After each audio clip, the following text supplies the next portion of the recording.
আমার কাছে ১২ মাসই চিতই পিঠা খেতে অনেক বেশি মজা লাগে। শীত আর গরম নেই, যেকোনো সময় আমার খেতে ইচ্ছা করলেই আমি বানিয়ে ফেলি। আর সবচেয়ে মজার কথা হলো আজকে শুকনো চালের গুঁড়া দিয়ে আপনাদের সাথে এই চিতই পিঠার রেসিপিটা শেয়ার করব। একদমই সহজভাবে যে কেউ বানাতে পারবেন। তবে পুরো রেসিপিটা মনোযোগ সহকারে দেখতে হবে, এতটুকু স্কিপ করা যাবে না। দেখা যায় অল্প একটু স্কিপ করলেই কিন্তু আপনার পুরো রেসিপিটা বুঝতে একটু সমস্যা হতে পারে। তাই আপনি পারফেক্ট রেসিপিটা তৈরি করার জন্য আমার পুরো রেসিপিটা সাথে থাকবেন।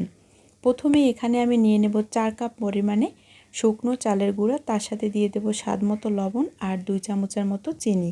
এই চিনিটা দেওয়ার কারণে কিন্তু পিঠা খেতে অনেক বেশি মজা হয়। আর এখন আমি প্রথমেই দিয়ে দেব 2 কাপ পরিমাণে গরম পানি। আর গরম পানিটা কিন্তু এতটাই গরম হবে, বুদবুদ চলে আসবে, শুধু বলক উঠবে না। এরকম গরম পানি দিয়ে কিন্তু এই কাইটা প্রথমে করে নিতে হবে। আর আমি ভিডিওতে যেভাবে দেখাচ্ছি ঠিক এইভাবে করেই কিন্তু এই ডোটা মাখিয়ে নিতে হবে। আপনি কিন্তু এই পর্যায়ে কিন্তু হাত একদমই দিতে পারবেন না, কারণ এই ডোটা অনেক বেশি গরম আছে। তাই প্যাচুলারের সাহায্যে কাজটা করতে পারলে বেশি ভালো হয়। আর যদি হাত দিয়ে করতে পারেন সেক্ষেত্রেও কোনো সমস্যা নেই। তো এই দলাগুলো হালকা একটু ভেঙে দেব। এরপরে দিয়ে দেব একদম বুদবুদ আসা না, তার থেকে হালকা একটু ঠান্ডা পানি। মানে ওখানে দেখা যায় 1 কাপ পানির সাথে আমি 4 টেবিল চামচ পরিমাণে ঠান্ডা পানি অ্যাড করে তারপর ওই পানিটা দিয়ে হালকা একটু এখন ভালোভাবে নেড়েচেড়ে তারপরে এই গোলাটা বানিয়ে নেব। এরপরে ঢেকে রেখে দেব 10 মিনিটের জন্য। এতে পারফেক্ট একটা রেজাল্ট পাবেন আপনি। এরপরে আবারও প্যাচুলারের সাহায্যে হালকা একটু নেড়েচেড়ে তারপরে এখন পানি দিয়ে দিতে হবে। আমি আবারও হালকা এখন কুসুম গরম পানি দিয়ে একটি হ্যান্ড উইক্স দিয়ে এবার মিশিয়ে নিব। আপনি চাইলে এই কাজটা হাত দিয়েও করতে পারেন।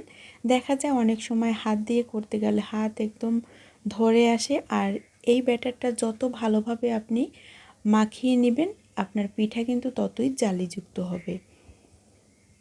আমি অল্প অল্প করে পানি অ্যাড করছি আর এই ব্যাটারটা তৈরি করছি। একসাথে পানি ঢেলে দিয়ে কিন্তু ব্যাটার তৈরি করা যাবে না, সেক্ষেত্রে আপনার পিঠা কিন্তু হবে না। দেখা যায় যে কোনো খোলায় দেওয়ার পরে পিঠা একদমই সাদাটে চুনের মতো হয়ে আসবে আর পিঠা কিন্তু ফেটে ফেটে যাবে। এখন বাকি কাজটা আমি হাত দিয়েই করব আরও 4 থেকে 5 মিনিটের মতো। এরপরে দেখতে পাবেন যে একতারের মতো হয়ে আসছে ব্যাটারটা। ব্যাটারটা কিন্তু মাঝখান থেকে কেটে কেটে যাচ্ছে না। যখন এরকম একতারের মতো হয়ে যাবে তখন বুঝতে হবে যে আপনার ব্যাটার একদমই রেডি হয়ে গেছে। এখন একদমই নর্মাল তাপমাত্রার ঠান্ডা পানি দিয়ে তারপরে ব্যাটারটা তৈরি করে নিব। ওই যে আগেই বললাম, অল্প অল্প পানি দিয়ে যদি এই ব্যাটার তৈরি করেন সেক্ষেত্রে কিন্তু আপনার এরকম একতারের মতো স্টিকি একটু ভাব হবে।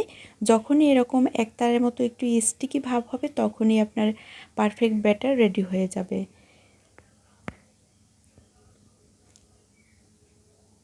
আসলে চিতই পিঠাটা একটু সময় সাপেক্ষ ব্যাপার। যত সময় নিয়ে এই ব্যাটার তৈরি করবেন আপনার পিঠা ততই পারফেক্ট হবে। এখন ব্যাটারটা একদমই রেডি হয়ে গেছে আর ঘনত্বটা একটু দেখিয়ে দেব। এই যে দেখতে পাচ্ছেন এরকম ঘনত্ব এই পিঠার ব্যাটারে রাখতে হবে। এখন এদিকে আমি হালকা একটু তেল নিয়ে ফ্রাই প্যানে একটু মুছে নেব আর তেলটা খুবই সামান্য পরিমাণে দিতে হবে। এরপরে ব্যাটার দিয়ে দেব আর ব্যাটার উপর থেকে দিবেন, তাহলে পিঠাটা অনেক বেশি ভালো হয়। ঢেকে অপেক্ষা করছি পিঠা হওয়া পর্যন্ত। দেখতে পাচ্ছেন পাশ থেকে পিঠা কিন্তু হয়ে আসতেছে।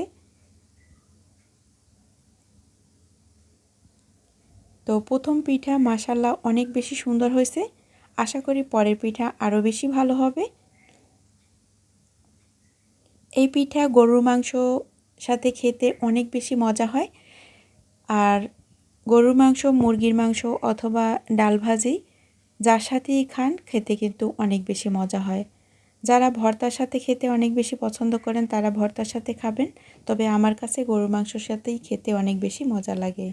তো এইভাবে করে সবগুলো পিঠাই আমি তৈরি করে নেব। তো দেখতে পাচ্ছেন সবগুলো পিঠা আমার তৈরি করা হয়ে গেছে আর প্রত্যেকটা পিঠাই কিন্তু অসংখ্য জালিযুক্ত হয়েছে। বিশ্বাস করেন এই রেসিপিতে যদি আপনারা একবার এই পিঠা বাসায় তৈরি করেন একদমই পারফেক্টভাবে তৈরি করতে পারবেন। চাইলে আমার ইউটিউব চ্যানেল ঘুরে আসতে পারেন। আমার ইউটিউব চ্যানেলে বিভিন্ন রকমের চিতই পিঠার রেসিপি দেয়া আছে। আশা করি আপনাদের কাছে অনেক বেশি ভালো লাগবে। দেখা হবে নতুন পর্বে নতুন ভিডিওতে। আল্লাহ হাফেজ।